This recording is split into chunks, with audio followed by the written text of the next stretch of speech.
Bonjour les gens, c'est la rentrée. Laurence, si je peux me permettre, on est déjà quasiment le 15 septembre. La rentrée, c'était déjà il y a un petit moment pour certains. Bon, effectivement, la rentrée, c'est pas tout à fait la bonne date, mais on s'en fout parce qu'en fait, il n'y a pas vraiment de rentrée pour moi. Je ne suis plus ni au collège, ni au lycée, ni à l'université. Je ne travaille même pas pour l'instant, donc on peut pas vraiment parler de rentrée. Bref, on s'en fout. Je voulais vous faire un petit point rapide sur comment s'était passé l'été pour moi, ce que j'avais pu lire, ce que j'avais pu découvrir, aimer ou détester. Cet été, j'ai lu 44 livres, plus 2 qui sont toujours en cours. Il y en a aussi 3 que j'ai abandonnés tellement je les ai trouvés mauvais par rapport à mes goûts personnels. Parmi ces 44 livres, il y avait 3 BD, 2 mangas, mes premiers, un comics, et aussi des albums pour enfants, des albums jeunesse, des contes dont je vous ai déjà fait une vidéo.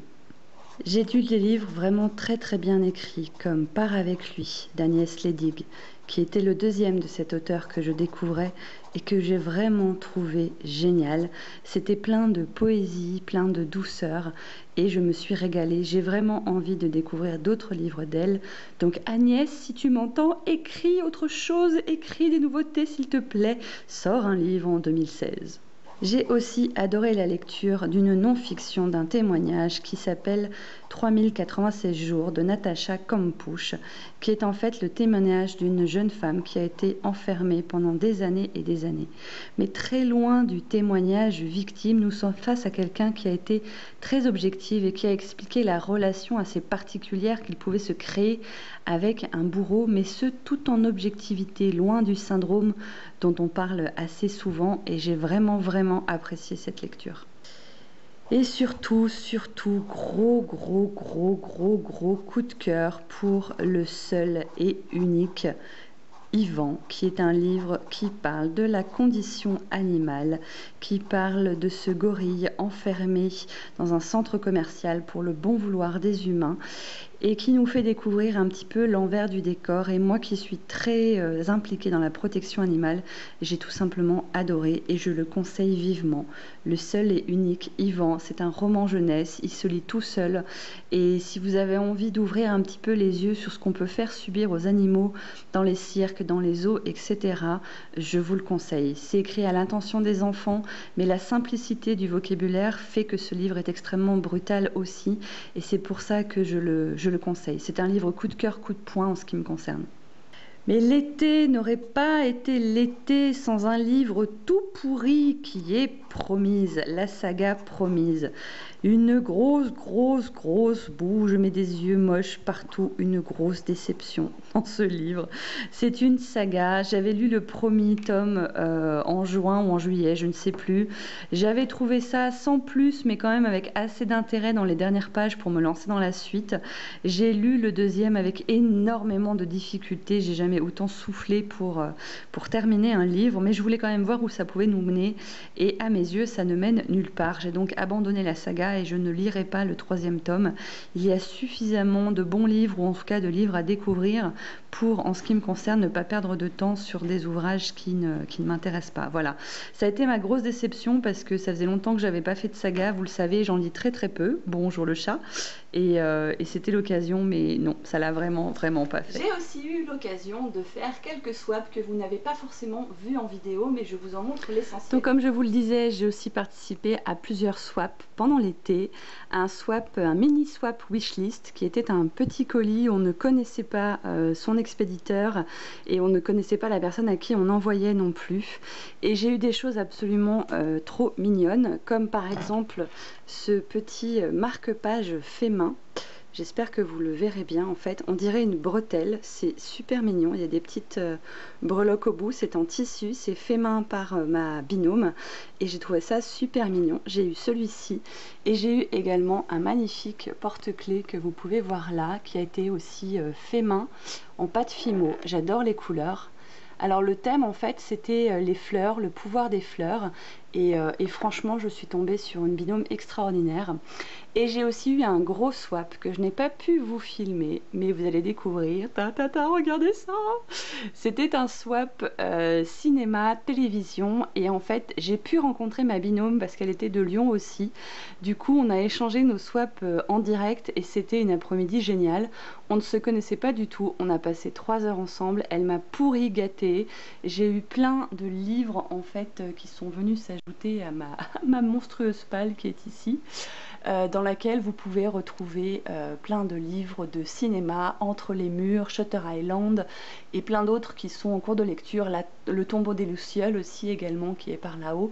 Enfin, c'était vraiment chouette. J'ai eu plein de jolis livres que j'ai vraiment hâte de lire. Les adaptations ciné, c'est un truc que j'adore. Et j'ai eu donc ces 2 merveilles. J'ai donc eu Groot. Je s'appelle Groot. Et puis je vous laisse deviner, la jolie licorne, elle est pas trop belle.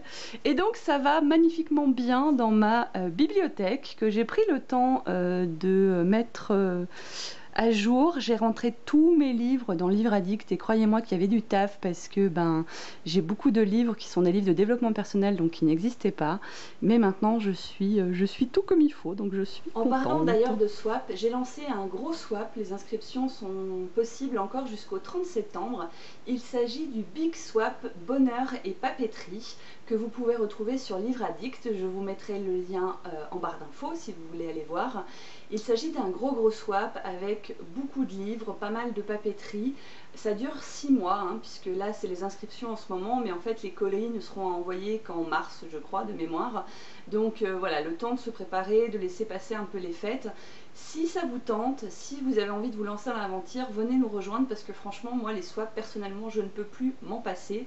Là, vous en avez vu un assez récemment en vidéo, mais il y en a d'autres qui vont arriver également. Et je suis encore en train de me tâter pour m'inscrire à des nouveaux swaps. Le swap de Noël, le swap kawaii, enfin voilà, il y a plein de trucs qui se préparent et ça s'annonce encore assez chouette. J'ai aussi, résolution de la rentrée, décidé d'arrêter pour le moment en tout cas les book jars parce que clairement ça ne fonctionne pas. Ça marche assez bien pour, je vais nuancer, ça marche assez bien pour les thématiques. J'aime bien voilà, me donner une ligne conductrice pour un mois, mais finalement c'est ce que je fais avec les challenges. Et sinon pour ce qui est de lire des classiques ou des pièces de théâtre, soyons honnêtes, ça ne marche pas du tout. Du coup, je vais abandonner ça et je vais tenter autre chose. Je vais tenter la palle mensuelle. Je sais que certaines d'entre vous le font. Moi, j'ai jamais essayé parce que je voulais me laisser une certaine liberté. Mais au final, rien ne m'empêche de décider de quelques livres que je vais lire chaque mois et puis de laisser faire le hasard, le plaisir et les découvertes pour le reste. Et donc, pour continuer à diversifier mes lectures, je me suis inscrite à un certain nombre de challenges. J'ai remarqué aussi au fil de ma pratique que les challenges illimités ne me réussissent pas du tout. Je suis plutôt douée pour le one shot, pour le challenge sur un mois, sur 3 mois grand maximum, peut-être 1 an, j'en essaye 1 ou 2, je vous dirai ce que ça donne, mais pour le coup quand il s'agit d'un truc où finalement il n'y a pas de règles, il n'y a pas de truc à gagner, il n'y a pas de lot, il n'y a pas de ce que vous voulez, j'ai tendance à ne pas assez faire vibrer mon esprit compétitif et du coup ça ne fonctionne pas pour moi. Donc j'essaye autre chose. Vous l'aurez compris, cette rentrée est la rentrée des pseudo-nouveautés. Je me suis donc inscrite à l'heure actuelle dans 5 challenges que j'ai notés sur cette feuille pour ne pas les oublier parce que sinon si j'essaie de tête ça ne marchera pas. Le premier c'est un challenge que j'ai créé qui s'appelle e-book et maths. Petit jeu de mots avec échec et maths. Voilà, si vous ne l'avez pas vu, je vous le dis comme ça, faites semblant de rire derrière votre écran s'il vous plaît. Donc e-book et maths qui consiste à faire baisser sa palle mais numérique. Personnellement, j'ai pas mal de livres dans ma tablette. Je n'ai pas de liseuse pour l'instant parce que je suis pas sûre d'aimer ça. Mais en tout cas, j'en ai déjà beaucoup et je ne les lis jamais, je n'y pense pas. Il m'est même déjà arrivé d'emprunter des livres à la bibliothèque qu'en fait j'avais dans ma palle numérique, c'est vous dire. Donc j'ai lancé ce challenge pour essayer de la faire baisser. Je me suis également inscrite à un challenge qui a l'air absolument génialissime, qui s'appelle Back to School, qui a été mis en place par Lecturant B, si je ne fais pas d'erreur, si ce n'est pas elle, pardon au créateur ou à la créatrice. C'est un challenge qui consiste en fait à choisir son université, ses facultés. En l'occurrence là elle a parlé de master. Donc elle a pris la peine de donner un nom rigolo à chaque master et en fait vous choisissez ensuite les livres en fonction de votre spécialité. Par exemple moi j'ai choisi les contemporains, j'ai choisi les témoignages, les BD également. Vous définissez un nombre de livres et vous avez un an pour obtenir ou non votre master. Je trouvais le principe super rigolo, moi qui adorais l'école, en plus ça a ranimé la petite fille qui est en moi. Donc je ne l'ai pas encore vraiment commencé parce que j'ai pas pris le temps de voir si mes lectures de septembre rentraient dedans, mais ça me plaît beaucoup. Un autre qui me plaît également énormément, je vous en ai parlé vite fait tout à l'heure en vous parlant du swap sur le cinéma et la télévision. Il s'agit d'un challenge sur un an sur les adaptations ciné. Il s'agit de lire un maximum de livres qui ont été ou qui seront adaptés au cinéma. Et là, j'en ai un bon paquet dans ma palle parce que j'adore ça. C'est un truc qui m'éclate quand je regarde un film de voir s'il n'est pas issu d'un livre, d'une pièce de théâtre ou de ce que vous voulez. Là, je viens de finir Le Cercle des Poètes Disparus et j'ai encore découvert quelque chose, mais je vous en parlerai dans une prochaine vidéo.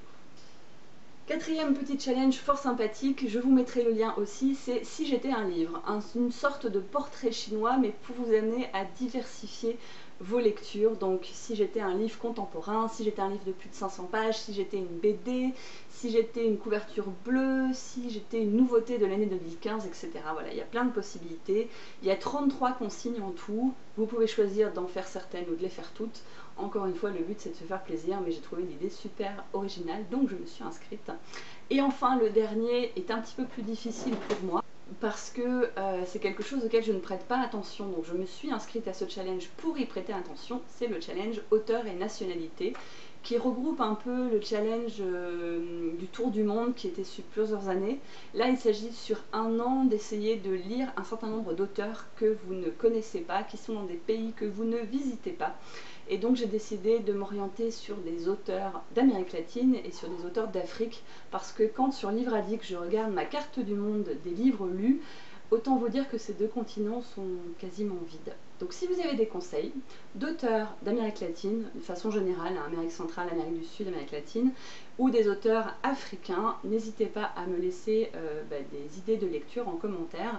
Ça peut toujours être Voilà, utile. Je crois que j'ai fait le tour. Vous l'aurez compris, c'est une vidéo un petit peu fourre-tout, un petit peu reprise de contact après un été où mes vidéos étaient programmées parce que j'ai fait une grosse pause réseaux sociaux, parce que voilà, j'avais besoin d'une pause, donc il faut savoir aussi s'écouter. Je ne veux pas m'imposer quoi que ce soit.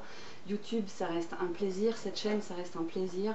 Donc j'espère que vous aurez plaisir à me retrouver. Et moi en tout cas j'en ai à être ici avec vous. Et d'ailleurs je vous prépare un petit quelque chose pour ceux qui auront eu le courage de regarder cette vidéo jusqu'au bout. Cette semaine ou la semaine prochaine, dans une des vidéos, sera caché un concours. Je ne vous en dis pas plus. Ciao!